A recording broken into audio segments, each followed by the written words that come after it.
All right, well, I completed this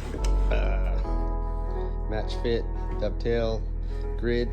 Again, I'm gonna use this like a clamping system, kind of like a vise for my workbench.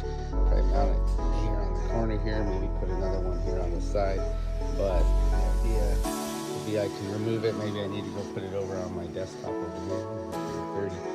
But I'll let you know how it works out. I got some ideas. All right, this is gonna be a quick Sunday project. I went and purchased these MatchFit bits from MicroJig, and I guess what I want to do, some type of like an assembly table. I'm gonna put the dovetail grooves in here. I've never done it before, this will be my first time.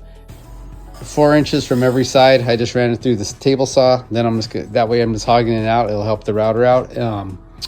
And then I'm just gonna go to 8, and whatever the difference is, offset in the middle. I really don't care. It's not gonna be even, but it's fine with me. It doesn't need to be even. So these things need to be at 3/8. So I just measured 3/8. Even the router bit's 3/8. That's the depth on everything.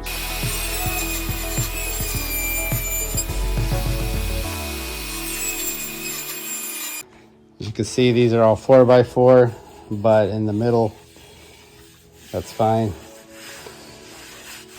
Be over here, but there you go. I kind of have an idea is I'm gonna do these 2 first ones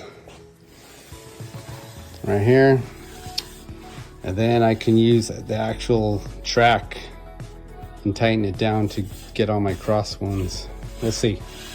I'm trying to do whatever's easiest. All right, so just using a cordless, my Makita cordless router here. Again, 5/8 depth. You can see I ran it through.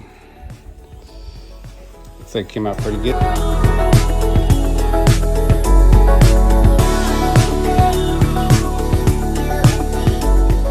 See, the router bit did pretty good. I think it's a good idea to hog this out first with the table saw. I'm gonna go around the other side. I'll flip it around and get all 4 with this. Just set it 4 inches, so from here to this line right here. All right, so I just switched out the bit. It's set to a 3/8 inch depth, and we'll just run it through the groove. Let's see what happens here.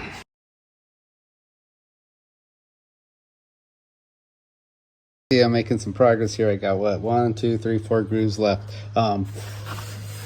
Again, what I figured out, like I said, you do these outside rails first, then you can use these to clamp down. What I thought would work, it worked out great.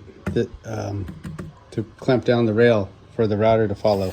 I made these blocks. I just did the math to figure out the center from here, from my router, is 2 1/8.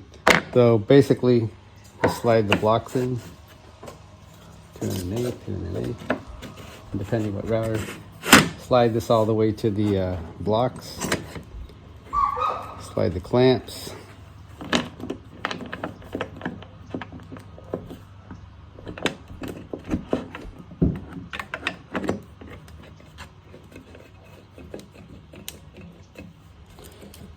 There's my router guide perfectly centered.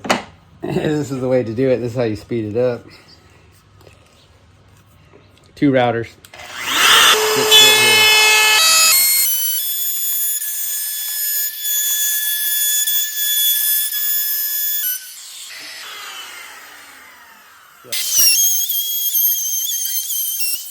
You can see once you got a system down, it can go pretty quick.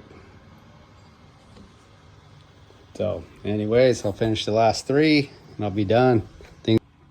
All right, well, first step. So it all looks pretty good. That worked the way that I did it with the 2 routers. I have these little holes, all that's 96 millimeters, and I'll just have a bolt with a knob so I could take it on and off. You can check it out similar to like this. You know, I'll have my screws in here, and then I just have some knobs, and you just unscrew them to take it off. So part 1, we'll see how it works out. Again, like I'm going to be using this as a vise. You know, I'll probably put it all the way flush with this.